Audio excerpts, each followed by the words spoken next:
Let's talk about dotted notes. There are three that you'll probably see the most often, and that's a dotted half note, a dotted quarter note, and a dotted eighth note. A dotted half note is like a half note with an extra beat added on, so it's 3 beats long. You might see it in a pattern like this, and that sounds like this.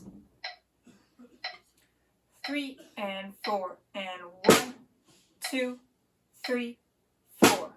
1, 2, 3, 4. A dotted half note is worth 3 beats, and make sure you hold it for all 3 beats. Don't count it for 2 because it's not a half note. Don't count it for 2 1/2. 3 whole beats. 1 and 2 and 3 and. A dotted quarter note is a beat and a half. It's sort of like a quarter note that got smushed together with an eighth note. And this can be counted like 1 and 2, so it's half of that second beat. You might see it in a pattern like this, where the beat gets completed with this extra eighth note. So this would sound like this.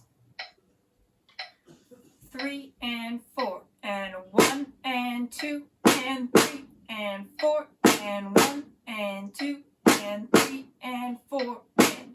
A dotted eighth note is 3/4 of a beat. That sounds really complicated, but if you count it in the 1E and a pattern that you use for 16th notes, it's not super hard. The dotted eighth note will just take up the 1E and then usually, most of the time even, you'll see it attached to a 16th note.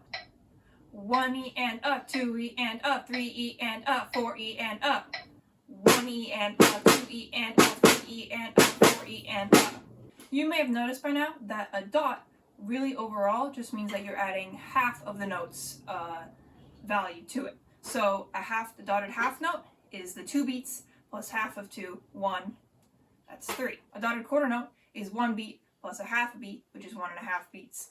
A dotted eighth note would be 1/2 a beat plus a quarter beat, which is 3/4 of a beat. Again, that sounds so complicated, but 1E and 2E and it's much easier to count than it would seem.